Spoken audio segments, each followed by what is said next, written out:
Motivational story Billal Raju. প্রকাশকাল 12 June 2025। বন্ধুরা, আজকের লেখাটি হতে চলেছে পাঁচমিশালি। কোনোটার সাথে কোনোটার মিল পাবেন না, তারপরও লেখটি আপনাকে ইনসাইট দিবে। ইস ছেলেটার জামা ছোট হয়ে গেছে। ঘটনাটা কি তাই?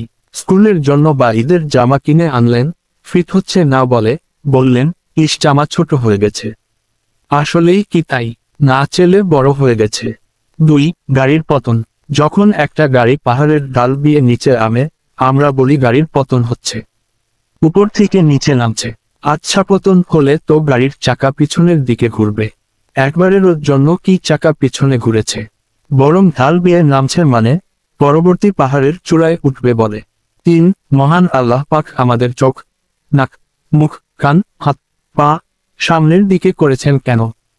এর মানে হলো সামনের দিকে এগিয়ে যাওয়ার জন্য। তাহলে বারবার পিছনের দিকে তাকাচ্ছেন কেন? 4. বিপদ একা আসে না। মানুষ বলে বিপদ একা আসে না। ভুল কথা বন্ধু।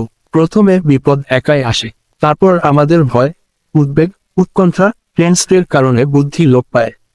তখন এলোমেলো পদক্ষেপ নেই। এই পদক্ষেপগুলোই বাকি বিপদকে ডেকে আনে। আল্লাহ পাক সবাইকে হেফাজত করুন।